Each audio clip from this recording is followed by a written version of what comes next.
The Ukraine war is rarely covered by Western corporate media anymore, except for occasional stories about evil Russians killing civilians with missile strikes. Western politicians describe the war as a stalemate, even though Russian forces advance several kilometers at several places each week.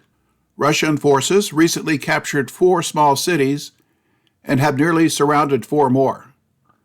Thousands of trapped Ukrainian soldiers have surrendered the past 2 months. It takes several weeks to clean up captured cities since POWs must be processed and each building must be carefully searched for more. Injured Ukrainian soldiers and civilians need care. Dead bodies must be identified and buried. Abandoned weapons and munitions collected. Water and electricity restored.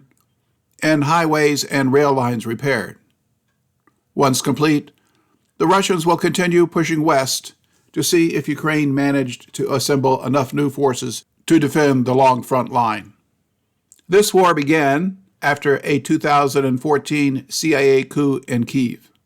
President Vladimir Putin warned that Russia would intervene in Ukraine before it was absorbed into NATO. He was ignored. So in February 2022, Putin ordered nearby Russian forces to cross the border even though they were outnumbered by the Ukrainian army. This intervention was successful as Ukraine quickly agreed to Russia's demands, but the Anglo-American Empire blocked this peace agreement. Russia was unprepared for a major war, and a major Ukrainian counterattack drove the Russians back. Russia has 5 times the population of Ukraine, so in October 2022, 300,000 Russian army reservists were mobilized. In 2023, Putin ordered 2 increases in the number of active duty soldiers, by 137,000, then later by 170,000. In September 2024, the size of the army was increased by another 180,000 troops and now totals 1.5 million active service members. Experts predicted this would allow Russian forces to overwhelm the crumbling Ukrainian army last year. However, President Putin feared NATO aggression and sent most of these new forces elsewhere. Some moved north after Finland joined NATO, others to the Baltic region after NATO threats to the Russian city of Kaliningrad, while other units moved into Belarus to deter boisterous Poland. A large strategic reserve army was formed in western Russia. The Russian army rotates units into Ukraine for combat experience, but hasn't increased force levels in 2 years. Experts had predicted Russia would send a large army to overwhelm Ukrainian forces in 2024, but it just continued its slow, grinding war along the 627-mile front line by slicing and dicing Ukrainian units, killing several times more with its far greater artillery firepower and Russian aerial glide bombs. Russia's war industry outproduces NATO nations, while Ukraine has shortages of air defense missiles and artillery munitions. Russian losses are manageable, and the war enjoys strong support at home. President Putin seems to enjoy this slow war because he's winning, while NATO nations suffer from energy shortages, budget deficits, and popular unrest. Ukraine ran short of new manpower to properly defend the long front line last year. Russians constantly shift their attacks to exploit small gaps. Experts are surprised that Ukraine held out this long, but Ukraine was helped by over 100,000 foreign mercenaries and NATO military personnel directly supporting their war effort. The CIA recruited thousands of mercenaries from Colombia, where it has maintained a strong presence for decades. This is video of an entire unit of CIA-recruited and funded Colombian mercenaries in Ukraine, followed by a clip of CIA-paid American mercs in Ukraine.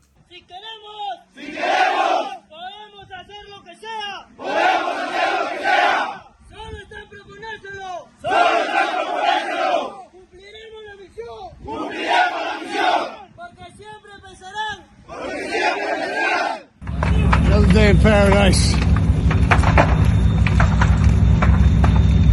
Got a couple guys that got shot just a little while ago. Brought him to the rear with a tank. Got my man right there, my commander. He's got the USA patch on the shoulder. Got burning buildings. We got mortars. We got rockets. We got all the fun stuff to make it a beautiful day. Thousands of NATO troops disguised as contractors work in Ukrainian support units like air defense, drones, and artillery. Former U.S. Army officer Stanislav Krapinik moved to Russia many years ago and often travels to the front line to report on events. He mentioned the presence of large numbers of foreign troops. Well, NATO can prolong this, and they can prolong it in different ways. With weapons, to some degree, they can prolong it. They can continue prolonging it by sending NATO mercenaries, where you've had whole battalions of, for example, the Poles, the whole battalions quit, and show up on the Russian front lines. I think Karol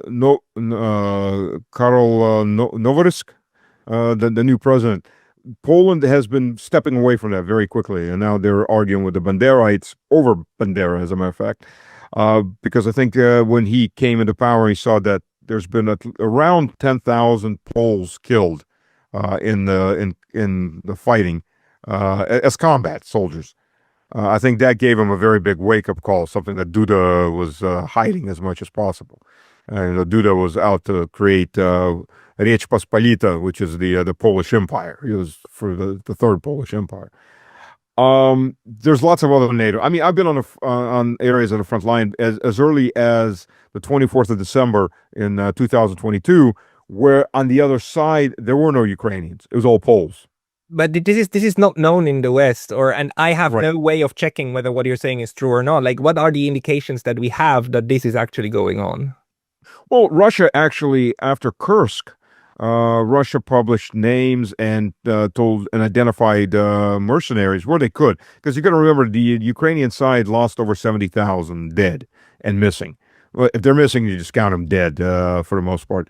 And okay. So for the faint-hearted, switch off the volume right now.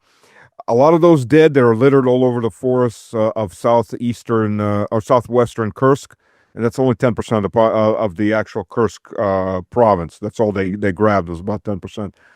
Between the dogs, the feral pigs, and the rats, some of whom are literally without the tail, or this big. There's not much left. Bones. I mean, they will pick everything clean, and the crows. So identifying people, it gets harder, obviously. But they identified, the Russian military identified either through documents or through mostly through documents on the bodies, about 2,000 dead Poles, about 1,200 dead Colombians. And it went on down that list. There was about 1,000 dead Georgians, and these were Saakashvili's people, who have now fled Georgia and are all fighting in the Georgian Legion, including about 190-something Americans, about 140 Brits, and so on. So a very large mercenary presence. And those are killed, so you don't know how many ran away before that. And those have been identified as these ethnicities, nationalities. Part 29 of the series from this past summer projected Russian goals for the rest of 2025. The Russians were somewhat successful, but the Ukrainians foiled the overall plan. Ukraine had assembled a large force in the north to launch a second major attack into Russia itself to show Europe that Ukraine can still win this war. Ukrainian leaders recognized this planned public relations stunt would be ruined if Russian forces broke through and advanced to the Dnieper River. Ukraine diverted this large reserve force to the key transportation hub of Pokrovsk and launched major counterattacks. These were somewhat successful and stalled the Russian advance for several weeks. Russian forces held on while chewing up Ukraine's strategic reserve force. Pokrovsk was recently captured, and the Russians will soon launch a major offensive to reach the Dnieper, with no cities or natural barriers to overcome.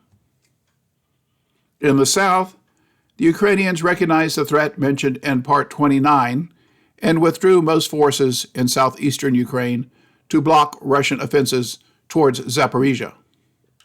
This thwarted Russian plans for weeks, so the strategy was changed. Russian forces launched an offensive against lightly defended southeastern Ukraine and has made rapid progress on a long push eastward. Support for this lost war has declined in NATO nations. Czech elections last October had Andrej Babis and his populist ANO party easily win parliamentary elections. His party supports peace talks and the end of military aid to Ukraine, joining realists in nearby Hungary, Austria, and Slovakia. This political shift was predicted a year ago in Part 21 of the series, which explained that several nations in southern Europe might leave the European Union and form their own economic bloc to escape rule from Brussels. See this tale linked in the description. Here is a clip. On June 30th, 2024, Orban launched the Patriots for Europe, an alliance with Herbert Kickl, the leader of Austria's Freedom Party, and Andrej Babis, the former Prime Minister of Chechnya. Nationalist parties from Austria, Hungary and the Czech Republic have formed a new far-right group in the European Parliament. Hungarian Prime Minister Viktor Orban launched the new Patriots for Europe party along with Austrian politician Herbert Kickl and Czech Andrej Babis. The announcement was made a day before Hungary takes over the European Union's rotating presidency for 6 months. Az európai emberek 3 dolgot akarnak: békét, rendet és fejlődést. És amit a mostani brüsszeli elittől kapnak, az a háború, a migráció és a stagnálás. In October, Russia began striking Ukrainian energy facilities with missile and drone attacks, knocking out half the power in Ukraine. This is a huge problem in winter and affects Ukraine's rail system since most is electric rail. Heat and food shortages prompted a new wave of Ukrainians fleeing to Western Europe. This caused major political headaches in the West since Europeans are angry at the cost to support this mindless war and housing millions of refugees. Poland recently announced that it had over 1 million Ukrainian refugees and can accept no more. 2026 will be an interesting year in Europe that hopefully allows a rational settlement of this conflict, as explained by former U.S. State Department official James Cardin. And basically, the war is lost. And the sooner that the Ukrainians come to this realization, the better off they'll be. And Putin seems to me to have a reasonable deal in place. Ukraine cannot join NATO, but Ukraine can join the EU. That seems absolutely a fair bargain to me. But they also have to concede land. Of course they do. But again, the land that they will be ceding, they themselves have been attacking since 2014. The Ukrainians are being a bit disingenuous here. They want the they claim to want the land in the Donbass, eastern Ukraine, but they don't want the ethnic Russian citizens on that land. So they've been doing everything that they can to disenfranchise those people for the past 30 years. So it's time to be honest. Putin, in a way, is giving the Ukrainians what they want, which is a Ukraine for ethnic Ukrainians. And that would be a way to get rid of, which they wanted to do, the ethnic Russians. It's not something that is often said in public, but it happens to be the truth. And James, when you say the war is lost, what about reports that Russia's on the brink, that any further pressure that can be applied to them will lead to them running out of money? They can't continue this incredibly vicious assault that seems to have escalated in recent months on Ukraine indefinitely. In fact, the opposite is true.